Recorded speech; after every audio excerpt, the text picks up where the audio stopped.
अस्सलामुअलैकुम। उम्मीद करती हूँ कि आप लोग सब खैरियत से होंगे। और इस वक्त मैं जहाँ पर मौजूद हूँ मेरे साथ एक यंग आर्टिस्ट है और बहुत ही अच्छी आर्टिस्ट हैं। इनसे आप जानेंगे कि इनको आर्ट में कैसे दिलचस्पी हुई। बड़ी खूबसूरत पेंटिंग्स बनाती है और लगता नहीं है कि ये कोई पेंटिंग है, ऐसा लगता है कि कोई नेचुरल जगह पे आप आ गए और उसको टच करने का दिल चाहता है। और मुझे भी कुछ इसी तरह जब मैंने फर्स्ट टाइम पेंटिंग देखी तो मेरा बड़ा दिल चाहा कि यार मैं असरा से मिलूँ जो पेंटिंग बनाती है, जो आर्टिस्ट है, और मैं पेंटिंग को टच करना चाहती हूँ, जो कि वो मेरे से बड़ी दूर थी, मैं उनसे मिल नहीं पाई। लेकिन आज मेरी उनसे मुलाकात हो गई है। असरा से जानते हैं कि असरा ने अपने सफ़र का आगाज़ कैसे किया। अस्सलाम वालेकुम असरा। वालेकुम अस्सलाम, थैंक्स फॉर हैविंग मी और it's a pleasure meeting you. मैं फाइनली इस्लामाबाद में आई और आपकी जो बहन है वो मेरी बहुत अच्छी फ्रेंड है, तो आई थिंक इट्स टाइम के हम मिले हैं यहाँ पे। और अगर आप मेरी जर्नी के बारे में जानना चाहती हैं तो मेरी जर्नी मुझे एग्जैक्टली इतना याद नहीं है कि किस तरह मैंने स्टार्ट किया। बस मुझे इतना याद है कि मैं बहुत ज़्यादा आर्टिस्टिक प्रैक्टिसेस में इंडल्ज थी बचपन से। तो मैं स्कूल में जिस तरह आप पेंटिंग्स करते हो और ड्राइंग का पीरियड मेरे लिए ऐसा होता था कि लाइक बिल्कुल एक मैं फ्री फील करती थी। बाकी जो जितने भी सब्जेक्ट्स होते थे उसमें भी I was kind of good, but इतना ज़्यादा मुझे इंटरेस्ट नहीं करते थे। पर ड्राइंग के पीरियड में आर्ट या पेंटिंग इस तरह की जो भी एक्टिविटीज़ होती हैं उसमें मुझे ऐसा लगता था मैं free, I can do anything, I can play with colours या फिर मैं कुछ भी क्रिएट कर सकती हूँ उसमें। तो इस तरह मेरा इंटरेस्ट बढ़ता गया। और सबसे जो इम्पॉर्टेंट पार्ट होता है, आपको उसको पता नहीं होता कि आप कर क्या रहे हो और उसका क्या इम्पैक्ट आपके फ्यूचर में पड़ सकता है। पर इसका सबसे बड़ा रोल मेरे टीचर्स, क्रेडिट जाता है मेरे टीचर्स को, मेरे पेरेंट्स को, क्योंकि उन्होंने मेरे टीचर्स मुझे आके बोलते थे कि ये एक आम चीज़ नहीं है, I think you are god gifted. उस वक्त मैं गॉड गिफ्टेड और इस तरह के वर्ड सुनती थी, मुझे एग्जैक्टली मतलब ही नहीं पता था गॉड गिफ्टेड का मतलब क्या। मुझे भी अंदाज़ा हो रहा है कि असरा आपको ये जो चीज़ मिली है ये गॉड गिफ्टेड है, क्योंकि इतना मैं वीडियो के आखिर में या शुरू में असरा की पेंटिंग्स आपको दिखाऊंगी। आप लोग भी कहेंगे कि यार इतना नेचर से करीब और इतना नेचुरल रंगों से खेलना ही हर किसी के बस की बात नहीं होती। तो असरा आपको सबसे ज़्यादा इंकरेज किसने किया? मुझे टीचर्स ने इंकरेज किया। मुझे अभी तक टीचर्स की वो लाइन्स याद है, वो मुझे कहती थी कि तुम एक दिन बहुत बड़ी आर्टिस्ट बनोगी। और उस वक्त मुझे ऐसा लगता था कि इन्होंने मुझे क्या कह दिया है कि, और मुझे उस वक्त यकीन नहीं होता था कि मैं ऐसा भी कर सकती हूँ। पर इवेंचुअली वो प्रैक्टिस करके वो पैशन जो होता है ना आपका, वो फिर प्रोफेशन में कन्वर्ट हो जाता है संभव। और मेरे पेरेंट्स ने मुझे हमेशा बहुत सपोर्ट किया।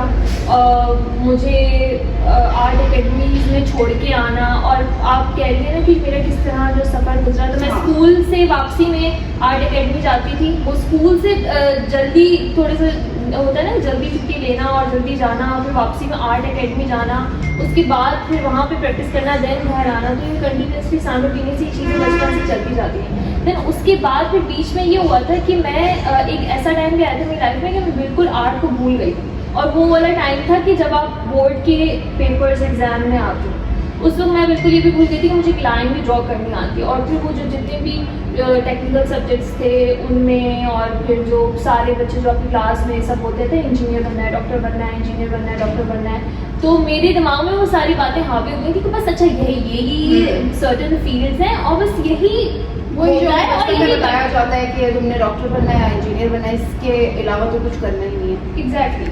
तो खैर उसके बाद जो है मुझे ये था कि मैं बहुत चीज़ें ऑब्जर्व करती थी। जैसे किसी को देख लिया कहीं एग्जीबिशन में, अच्छा कोई आर्टिस्ट भी है, कोई ये काम कर रहा है, किसी को देख लिया कि कोई आर्किटेक्ट भी है, तो इसी तरह इंस्पिरेशन लेती थी। तो मुझे पता चला अच्छा आर्किटेक्चर भी कोई फील्ड होती है।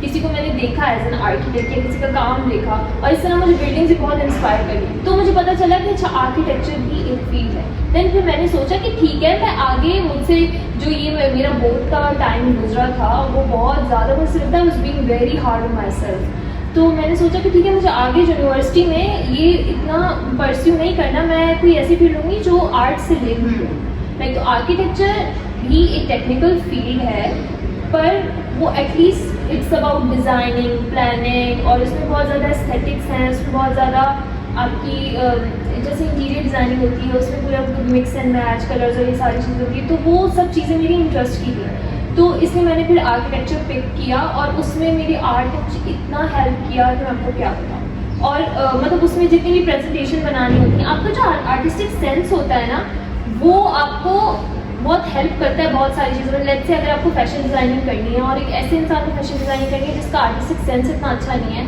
पर अगर आपका सेंस अच्छा है ना तो आप ज़्यादा अच्छा आइडियाज प्रोड्यूस कर सकते हैं। तो मेरी इस चीज़ ने मुझे बहुत हेल्प किया। और फिर फाइनल जो प्रेजेंटेशंस लगती हैं आपकी, वो अगर आपका आइडिया दिमाग में है पर आप उसको पेपर तक नहीं लेके आ सकते, अच्छा प्रेजेंट नहीं कर सकते, तो उसका कोई फ़ायदा नहीं।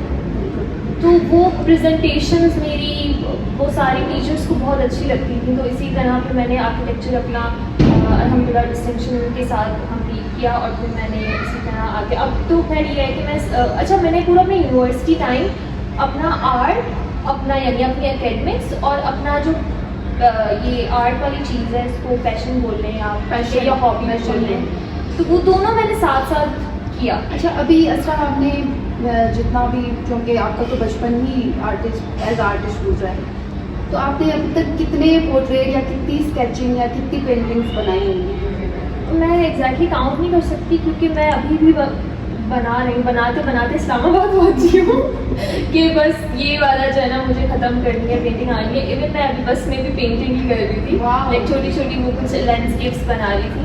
तो मुझे एग्जैक्टली याद नहीं है पर मैंने काफ़ी की है जिसमें डिफरेंट सब्जेक्ट्स हैं। कि जैसे मैं जो मेरा मेन मुझे जो चीज़ अट्रैक्ट करती है वो है कि जो ओल्ड बिल्डिंग्स होती हैं, ठीक है, जैसे कोई पुरानी हवेली होती है, एग्जैक्टली मतलब आपको बड़ा इंस्पायर करता है पुरानी चीज़ें, पुरानी इमारतें, उनमें मुझे लगता है कि बहुत डिटेल्स होती हैं, बहुत स्टोरीज होती हैं, उनकी दीवारें, उनकी खिड़कियाँ, यानी जो चीज़ें हम अपने लफ्ज़ों से और अपने राइटिंग से बयान करते हैं, असरा वो अपनी पेंटिंग के ज़रिए लोगों तक पहुंचाती हैं। अच्छा असरा, जल्दी जल्दी हम समअप करते हैं क्योंकि हमने निकलना भी, आपने भी जाना है, तो मुझे ये बता दो कि क्या आगे क्या इरादा है, इसको एज अ प्रोफेशन लेके जाना है या फिर कुछ लोग इसको बिजनेस भी बना लेते हैं, आपका क्या इरादा है इन फ्यूचर?